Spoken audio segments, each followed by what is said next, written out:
So Stacy and I have worked with our curriculum committee to bring a great slate of classes to us this fall. I'm so excited about it. I think the booklet turned out great, and I'm really excited for all the speakers that we have. So I'm just going to get started. I've been writing down names as they popped into the screen, and feel free to ask questions. You can put them in the chat, or you can just go ahead and unmute. During the talks, I will have you mute, and I'll mute you if you can't, but we'll make that happen. And we're gonna get started. I'm gonna start with Anne. Anne, where'd you go? I'm here. Oh, there you are. Okay, Anne, you wanna tell us about your class you have coming up? Yes, I'm teaching classes about which I know nothing this fall, which doesn't faze me a bit. No, I don't have any formal training. I do love music, so I am going to have a name that tune and music trivia class. Yes. And I gear that for OLLI age people. So the songs it just will went be away, ones you know. My video. Okay. Well, the songs will be ones you probably know. And usually we have treats for that. And that'll be both online and via Zoom. I will only have virtual treats via Zoom though. So it's more dietetic. I'm also teaching classes that involve showing Leonard Bernstein's concerts for children that he recorded in the 60s.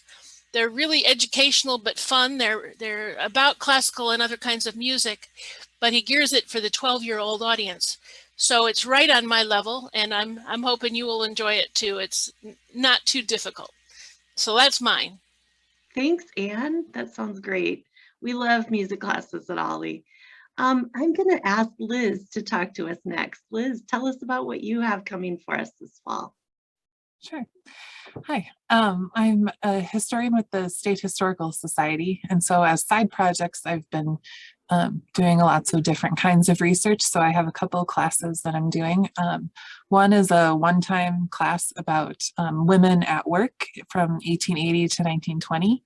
I've been going through some of the old business directories and censuses and finding out stories of women who were in the professions of various kinds to see what professions they had and what their lives were like. So I'll share some of the most interesting biographies I found, and then along the way share how I did some of the research. So if you're researching biographies in your family or for other purposes, I'll share some of those research sources too. And then I'll have a three-part series on suffrage history. We just had a bunch of centennials. So I've been continuing on with that research. So the first session, I'm going to look at, let me pull so I get them in the right order here. The first session is about landmarks and the historic places around the state where suffrage history happened. The second one, I prepared a little bit for a conference on food history. And so I looked through all of my suffrage notes and how they intersected with food, what they served, what concerns they had about food, and all sorts of different things. And then the third one will be on political activity. So lobbying at the Capitol, what types of political issues they were interested in beyond just the ability to vote, and lots of different stories of how they took political action in general. That is great, Liz. I can't wait. Liz's classes just blow your mind. She has done so much research. It's an absolutely incredible experience. So Liz, I'm really excited for that. Thank you. I'm going to go next to Darcy. Darcy, do you want to tell us about what you're teaching? I would love to. My name is Darcy Jensen. I'm an addiction counselor. Have been doing that for about 25 years. So that puts me in the old category, as the kids would say to me. I'm the director of Prairie View Prevention Services here in Sioux Falls. And I love teaching and I love working with kids. And so when I combine that, the kids who are kids at heart and kids that are kids by age. My class that I want to talk about is the class on drugs. And you might say, why would I need to take a drug class? Well, how does that impact me, or what does that have to do with me? And that's one of the questions I get asked, and one of the questions I will answer during my class. Oftentimes we don't know there's drug activity around us. It might be in our neighborhood, it might be in our senior living community. My mom is in a senior living community. It might be in the house next door. It might be in our family.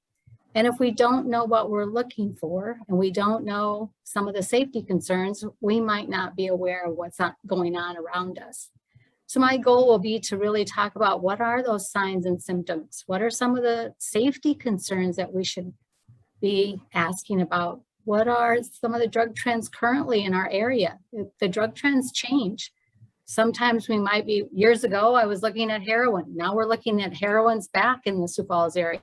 So over time, our drug trends really do change. Sometimes people think, well, that doesn't really gonna impact me because I'm not involved with anything like that. But I want to really challenge that, because drug use doesn't happen in a bubble. It doesn't happen away from everybody else. It happens in our state, and it happens in our communities, and it happens in our own families. And what I really want to do is provide information so you know, how do I ask for help? How do I look for resources? What are things that I can do to be proactive? Maybe just as a community member, maybe just as somebody interested in being a resource. I think when we feel empowered to be a part of a community or a part of a neighborhood, a part of our family, and have some of that information, I think we can do a lot to make change. That's what I'm going to talk about. Fantastic. That's great. I know that drug use affects all of us in some way or another, so I'm glad we have you here this fall. I think I'm going to go next to, oh, I'm sorry, Darcy. I just said I'm excited to be doing this. Good, thanks. How about Donna? Donna, tell us about your creative, fun things you're doing this fall. Well, I'm doing greeting cards. I like to say it's for those of us who can barely draw stick people, we can still be an artist on a very small scale, because greeting cards aren't that large, so it's not that intimidating. I actually got started with it through rubber stamping, because you could stamp an image and then color it. And so, you know, I never really got out of kindergarten with it to color. A little bit about me, I'm retired in the Air Force. And so when I was overseas, it was always fun to get cards. Cards were huge. Letters were fun too, but cards were really a lot more fun. So I think we need to try to get back into writing. We don't need to write long letters. And that's where greeting cards come in really handy. You can only write a sentence or two. And people like getting happy mail. So I'm actually offering 2 classes each month. One is an in-person class here in Brookings, and each one will be different. And one is an online each month, so that anyone from anywhere can attend. And it's also different from the hands-on. So with the hands-on one, you'll be actually stamping. With the online ones, I tried to pick topics that don't require stamping or ink or anything like that. You can use whatever you have, crayons, colored pencils, all kinds of different things. Sounds great. I know Stacy loves your classes. She talks about them all the time. Oh, thank you. And we use those cards. All right. Thanks, Donna. Always got to have cards. That's right. That's right. Next, I'm going to go to Erica Bach-Scholten. Erica, tell us about you and your class. Hi, I'm Erica Bach-Scholten, co-founder of the Kurdistan Women's Global Alliance, a US-based 501c3 nonprofit that works to combat violence against women and children and promote micro-level peace building in the Kurdistan region of Iraq. I am originally from Beersford, South Dakota, and am an Air Force veteran of the Second Iraq War, who first traveled to that region while deployed in 2006. While on a mission then, I experienced something of a spiritual revelation and knew that I would return someday in a different capacity, though I did not know when or how. So fast forward 8 years to when I was in grad school at New York University, and that opportunity presented itself. I became a member of a State Department-funded joint research seminar in peace building between NYU and the University of Duhok in the Kurdistan region. And I was able to return to Iraq as a graduate civilian researcher. I had the great fortune to pair with a powerful woman named Shilan Shaukat Al-Mahkamada. And we developed and conducted our own research on violence against women there in Duhok Governorate of the Kurdistan region of Iraq. My OLLI talk will discuss more on my experiences and how they led to the creation of our organization, realities of life for vulnerable people in the KRI, relevant history and current events, and a segment on who the Kurdish people are. I hope you'll join me for my OLLI talk and on Thursday, the 23rd of September, Sex, Power, and Politics, the Kurdistan Women's Global Alliance. Zupas. Thank you, Erica. And full disclosure, that's my niece. She's a pretty cool person. All right. Oh, that's going to be great, Erica. Thank you so much. I'm going to go to Nicole next. Hello, thank you.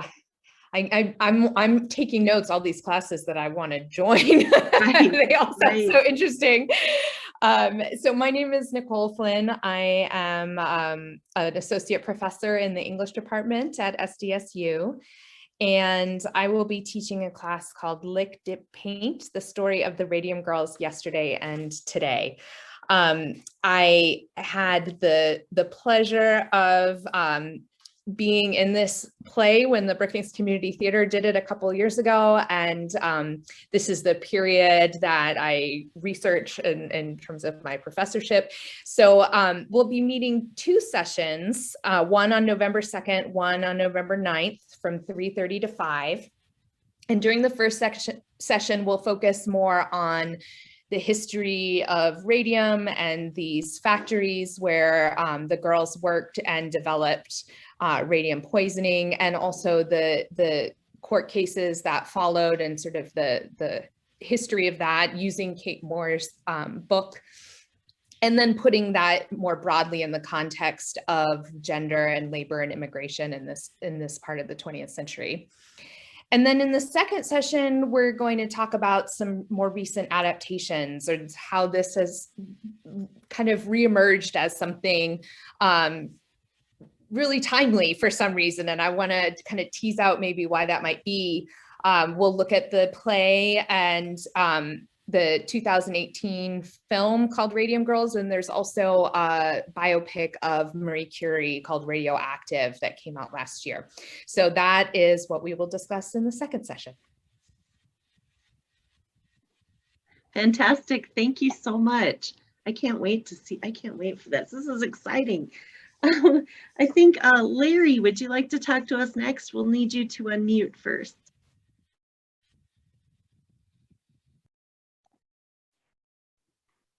Okay. Lawrence, I was gonna have, okay. Excuse me. I'm gonna do Larry Weiss, then I'll come to you. How's that? Okay. Am I Okay. unmuted? You're good to go, Larry. Okay.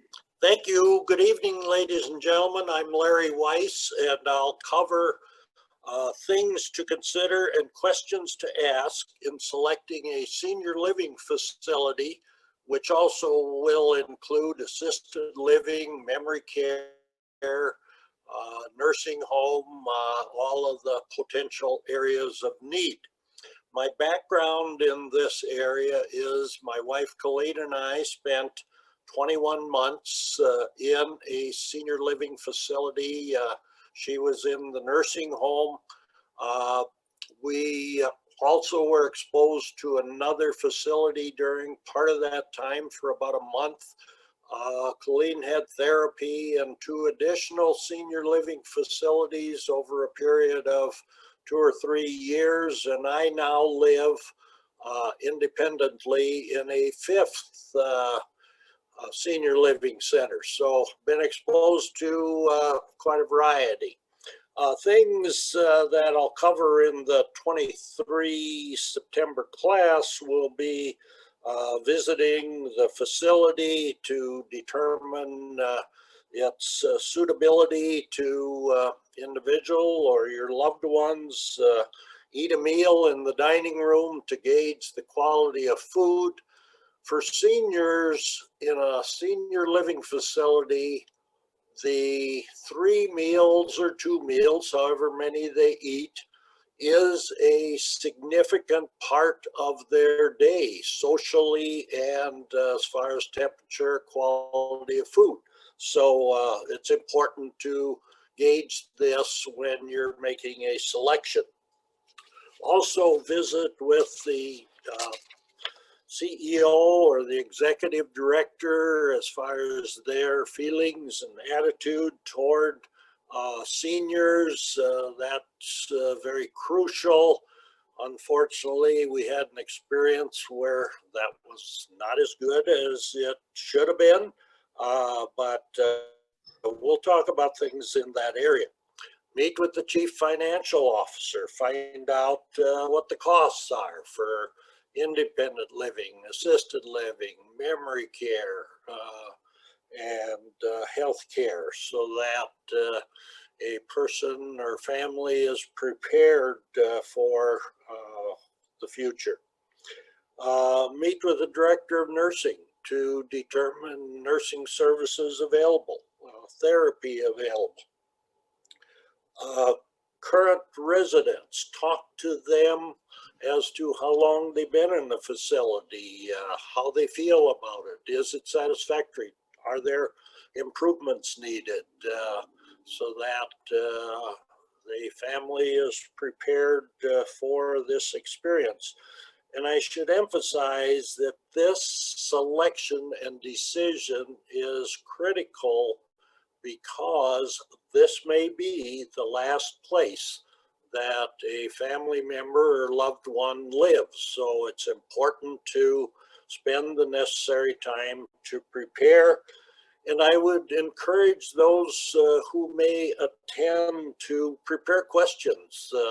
Could prepare them in advance, send them to the OLLI office so that we could communicate regarding those questions before the course. That sounds great.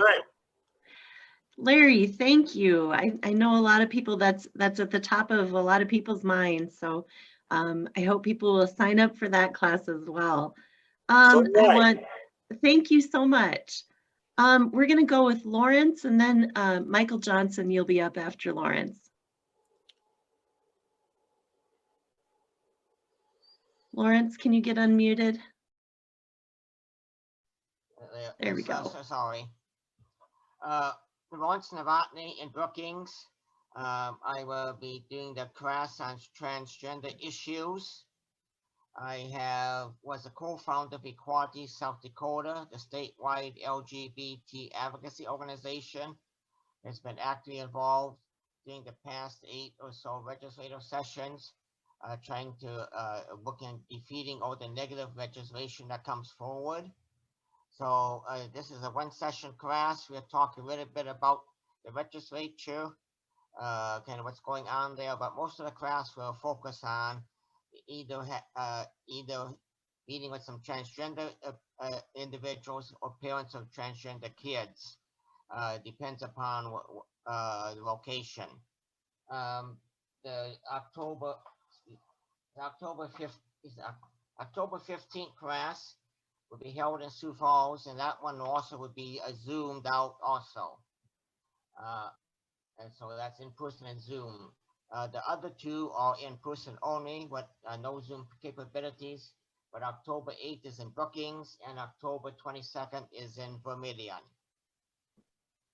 Excellent. Thank you. And thank you for all your work you do in that area. That's amazing.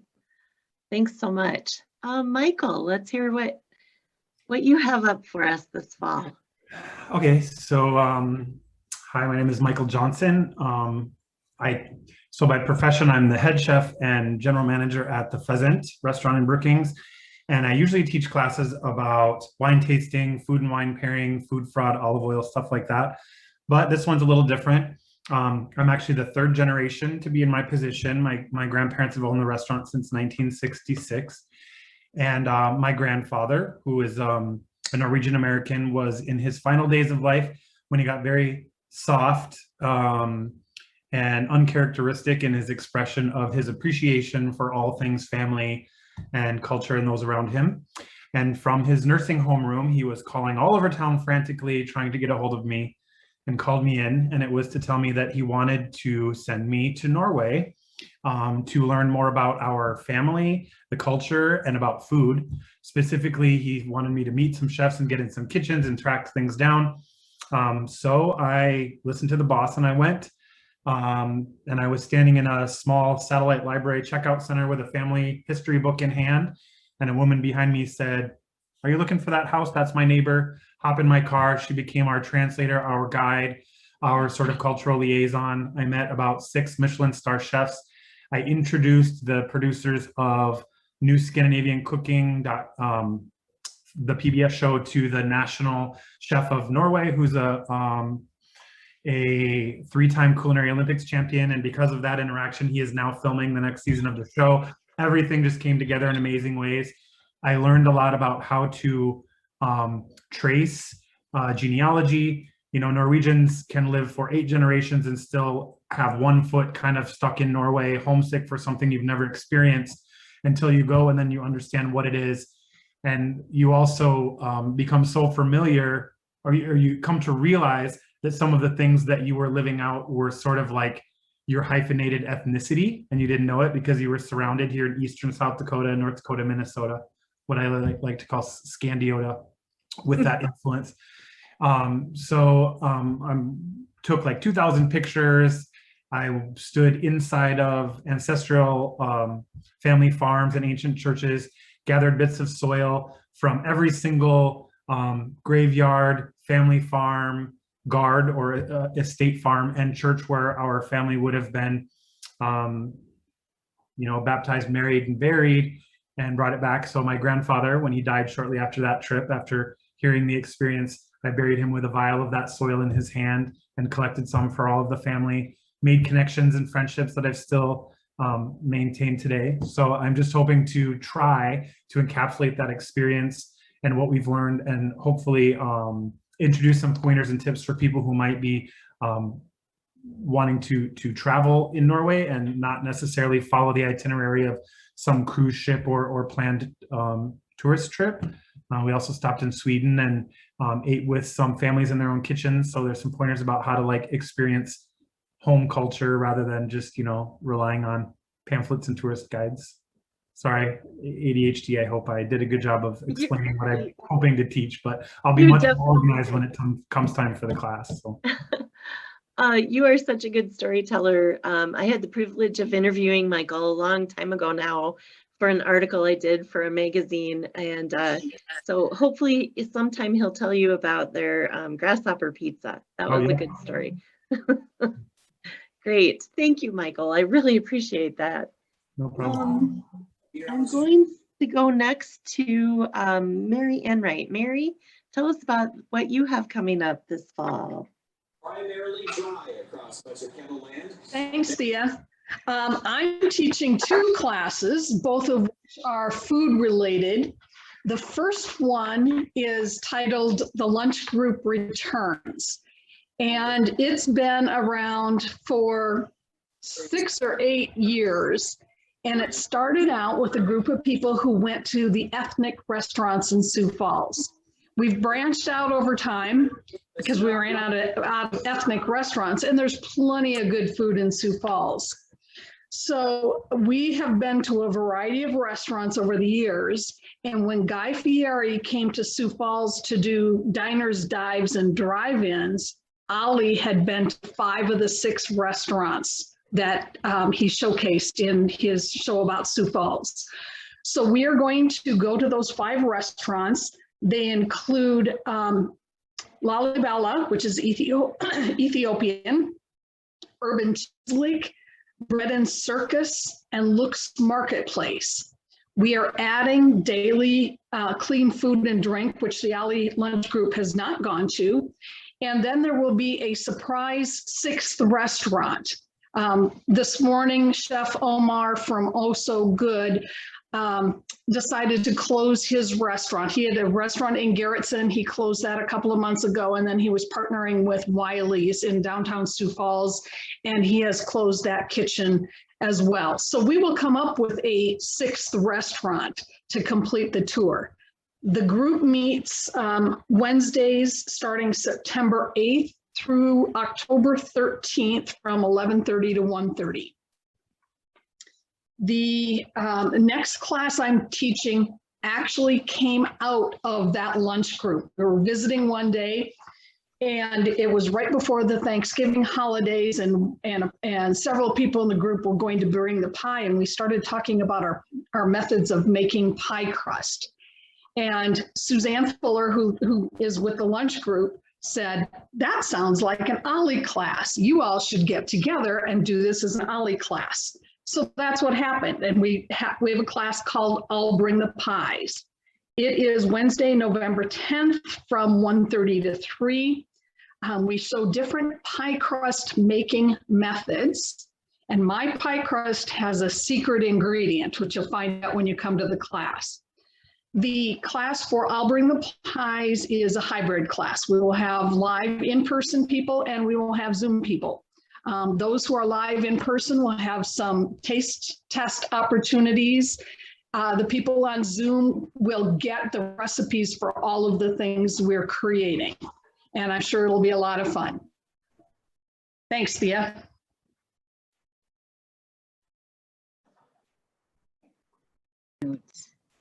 All right, I'm going to take over for Thea for just a second. She's kind of cutting in and out, I guess. Next, I would love to hear from Molly Weisgram. Are you here, Molly? I am here. Perfect. Are you hearing me okay? Yep. Okay. Sounds great. Great. I'm Molly Weisgram. I'm from Fort Pierre in Pierre community. And so my class is a Zoom only. But I guess I would preface it that it'll be structured kind of like a book club, but it really describes the book I launched in April called The Other Side of Us, a memoir of trauma, truth, and transformation. In 2019, my husband was diagnosed with Guillain-Barré syndrome. And I don't know if anybody else knows what that is, but I sure didn't. I learned quickly though, because Guillain-Barré syndrome is an autoimmune disorder, very rare, where essentially your body's immune system mistakes the very simple virus or bacteria for and mistakes its own nervous system as the enemy. So it starts to attack your own nerves. Essentially, he became a quadriplegic on a ventilator in about 5 days.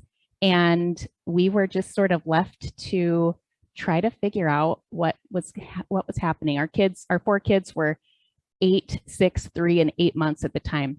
So it was a very interesting perspective-giving experience. Guillain-Barré syndrome is a very odd, maybe I wouldn't say it's a good diagnosis, but the good thing about it is that your nerves do regrow. So his case was extremely severe. He was ventilated for 15 weeks, hospitalized for 9 months, and he came back at the end of 2019 and could walk. And in fact, this summer he's done a half marathon and he has done a sprint triathlon, and he's doing a victory lap in all of the communities in which he was served by amazing healthcare, which included McKinnon in Sioux Falls, Lincoln, Nebraska, at the Madonna Rehab Facility, in a QLI, like a skilled nursing in Omaha.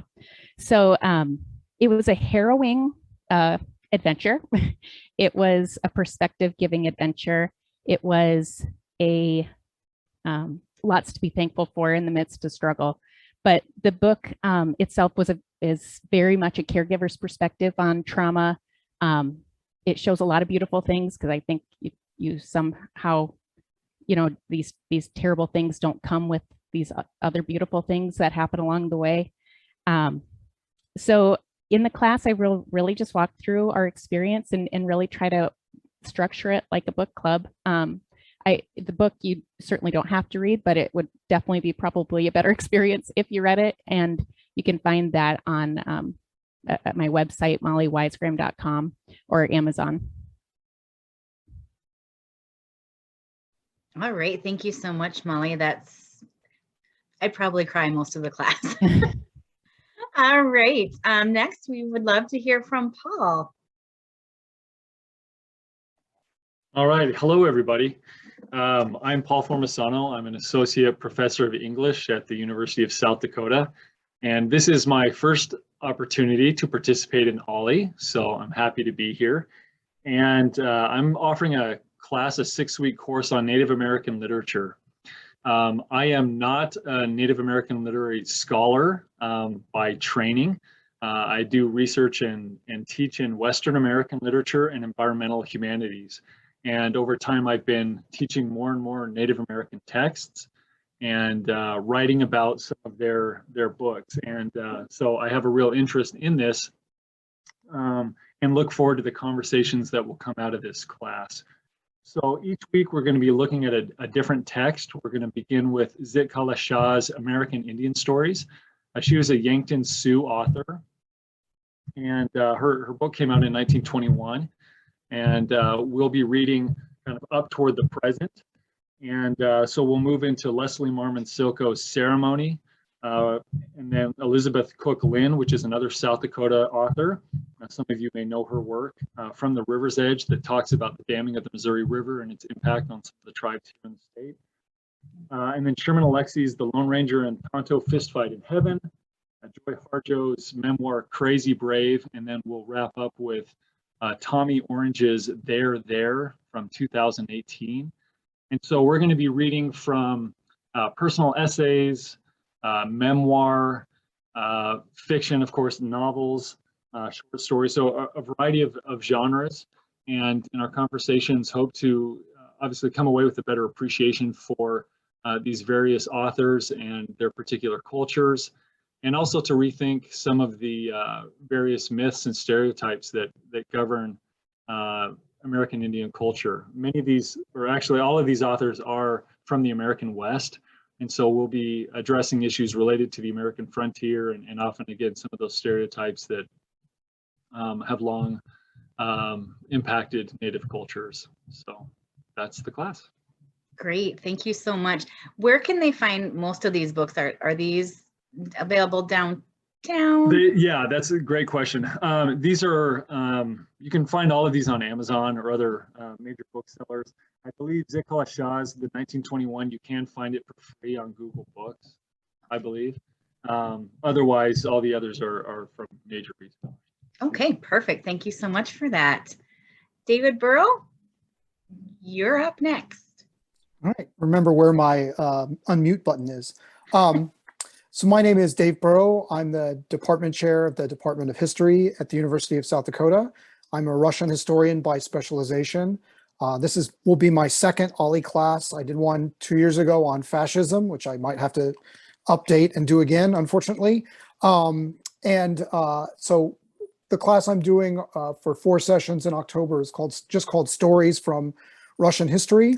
And I've picked 4 individuals that I have done research on, that I know a considerable amount about, that I think make for entertaining stories and mostly biography and accounts of particular events, so that you'll learn a little bit about Russian history, a little bit about Russian culture, a little bit about the Russian past. All of these, the earliest one of these involves a German who went to stay at the court of Peter the Great and encountered in the 17th century and encountered some of Peter's unique dining traditions.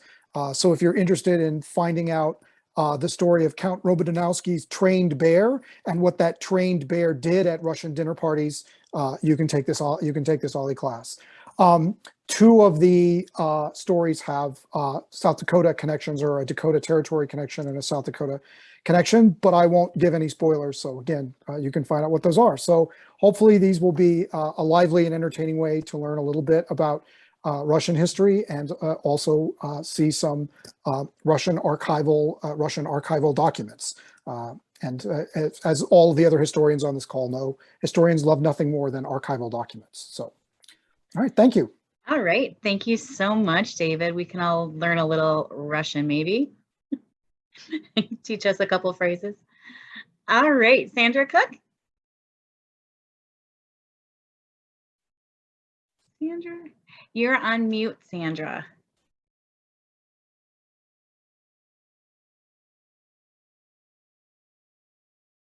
Yes. Okay, can you hear me now? We sure can. I'm Sandra Cook. I'm a sociologist and a cultural anthropologist by training. And I'm new to OLLI, and I'm looking forward to it. In the fall, it'll be a survey, a book club format, and I'll be surveying the book 1491 by Charles Mann. It's a thick description, so anyone who takes it, they really should purchase the book. There's a lot to it, and you don't want to miss the things that we won't have time to cover. But this is not our college history of pre-Columbian Americas.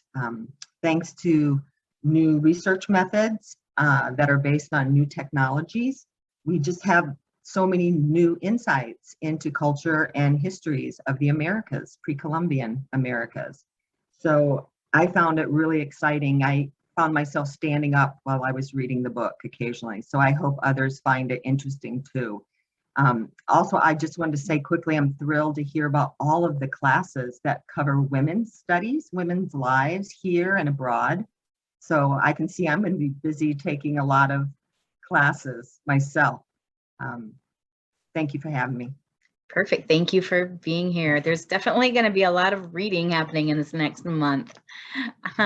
Paige, you want to go ahead and unmute yourself? You bet. Thanks for allowing me in. I had to get a quick run in. It was kind of a stressful day. And speaking of reading, that's a little bit of what we'll be talking about. I am Paige Sarda. I'm the executive director of Reach Literacy.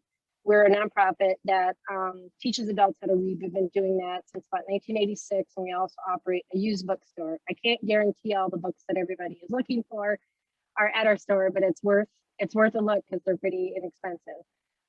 What my class will be about is really about illiteracy and kind of a little bit through the ages and talking about that process, particularly how we teach people, but also sort of how it's been used to hold people back and kind of a weapon, so to speak, and keeping people behind. It's about an hour and a half class. We try to keep it a little bit lighthearted, and I'm looking forward to it. I didn't do it last year, but I did it the year before, and it's a lot of fun. Okay, great. And yes, if anyone still needs some of those books, go down and visit Paige at Reach Literacy. It's a great place. I've been there a couple of times myself. All right, did we miss anybody else? I apologize if we did. Kind of going through the list here. Did we get all the instructors this evening? I think we did. Thank you, Stacy, for taking over. My internet access keeps going in and out. So thank you. It doesn't look like we missed anybody this time. We did last time. But it's good to have you all here. Just want to remind you our registration date. Stacy, if you can't hear me, you take over, okay? Our registration date is August 17th, starting at 10 a.m. You can register online. That's the best way to do it, to join us. We would encourage you to renew your membership before you do registration. It just saves you a little bit of time. We think that some of our in-person classes will probably be ones that fill up and have waiting lists. So if you're interested in those in-person classes, you want to get in those as fast as you can. So does anybody have any questions for us? I do. Hi, for Molly. Recently, I heard a theory that Guillain-Barré was what FDR, Franklin Roosevelt, had, not really polio. Has she heard anything about that theory? I have heard that same thing, but my husband told me, so I don't even know where his source came from. But yeah, I have heard that exact same thing. And that's the thing about Guillain-Barré is you don't know what your recovery will be. So that's the part that obviously not everyone gets to walk again. So yes. Thank you. Any other questions? I just have one housekeeping thing. So yeah. I realized while I was speaking, we usually limit the number to about 25 because we're setting up for like a wine dinner, and we could actually set up in a classroom setting. So if you do get more interest in that 25, we could probably handle up to 40 or more. So that is really good to know. Thank you. Michael's class is in Brookings. We won't have the availability to do that over Zoom. So it'd be worth the road trip if you live somewhere else, believe me. The wine dinner just doesn't sound as fun on Zoom, so it's good that it's in person. Right. We actually, during the pandemic, we did a virtual wine dinner, and we sent people with the semi-prepped food and incorporated cooking lessons with our chefs. That's and awesome. Entertainment. We had our dance majors who are waitresses perform. Our assistant manager played piano. I talked about winemaking. I went to school for fine arts, so I compared winemaking and art. It was interesting, but cool. Kind of a pain. That is really amazing. I would love that. Anyone else with questions? Well, Stacy, did you have something? No, I was just looking at my clock. I think it is time for wine, actually. It's wine o'clock. All right. Well, thank you everybody for joining us. I know we kind of take turns signing up to host different classes, and I've been marking down some ones I'm going to add to my host list for sure. Thank you everyone for attending tonight. I'm really excited to see you back in person and of course on Zoom. We've gotten used to this. One good thing that came out of this pandemic, right? Thank you, everyone. Have a great evening, and we will see you in the classroom in September. Thanks for joining us. Thanks, everyone. Have a great night.